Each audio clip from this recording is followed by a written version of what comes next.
Quantas pessoas, que não deveriam ser ouvidas nem pelo doidinho da praça da sua cidade, você conhece que faz sucesso na internet?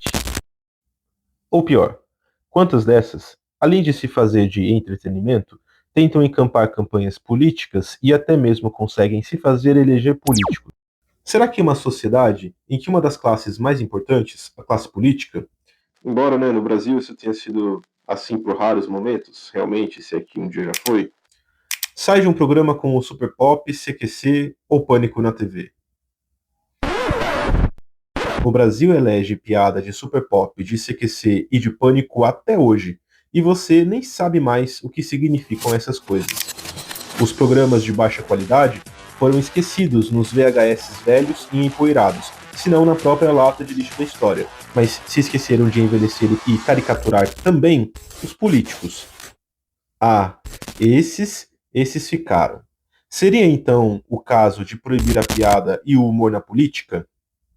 Já que proibir o mundo seria um contrassenso, né? Antes dessa resposta, talvez convenha fazer mais uma pergunta. Você já reparou, por outro lado, que as pessoas que você acha que deveriam estar na política e em papéis de decisão são as que menos querem estar nessas posições? Mas você já perguntou para elas por quê? Quando eu era aluno, ainda no ensino fundamental, e chegava a época de eleição, eu ouvia isso sempre. Deveria ser você lá. Você é sério, você é inteligente, você tem uma visão que eles não têm. Eu ouvi isso a minha vida inteira, mas talvez esse seja exatamente o problema. Eu não durmo direito à noite quando eu dou uma aula ruim. Quem dirá promover uma política pública que pode dar errado?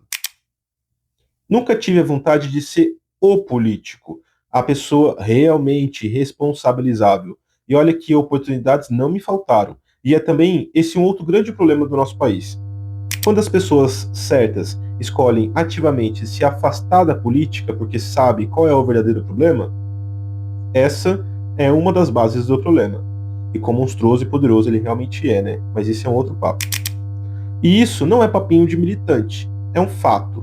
Pessoas pobres no Brasil que se envolvem com política de forma honesta e sincera para melhorar a vida das pessoas morrem. Interrompida, não aturo o interrompimento dos vereadores desta casa, não aturarei de um cidadão que vem aqui e não sabe ouvir a posição de uma mulher eleita.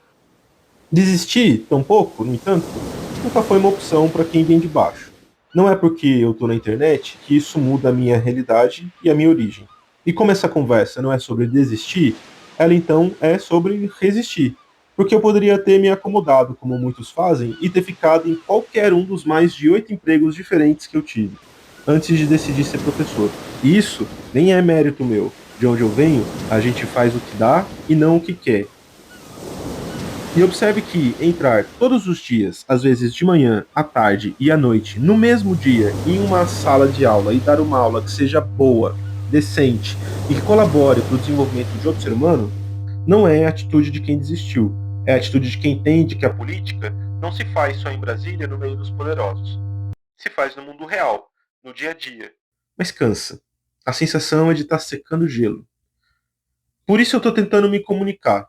O Brasil carece de referências de intelectuais interessados no seu povo para falar com ele, e não por ele, para ele ou sobre ele, para entender realmente o que está acontecendo. Porque entender o Brasil é, na minha humildíssima opinião, a tarefa do século. Aqui acontece o microcosmos do mundo e está a chave para a solução de todos os problemas.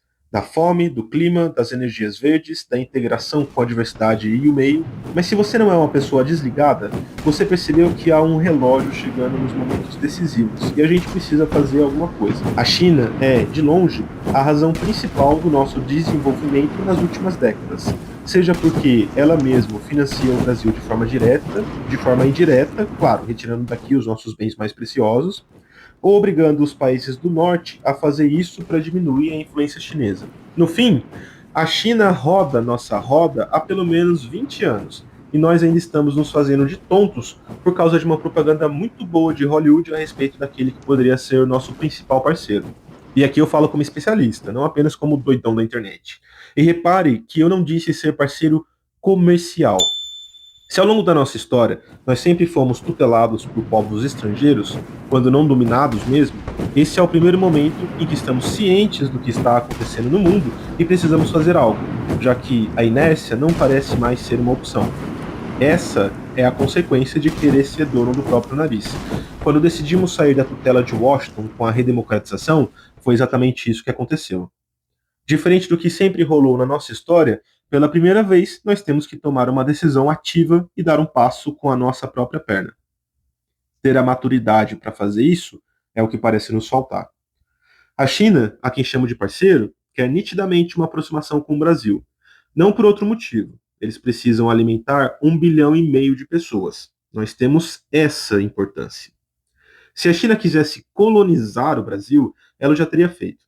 O caso é que nós precisamos aprender a perceber que os chineses não são como os europeus ou como os norte-americanos. Eles são diferentes, talvez até melhores.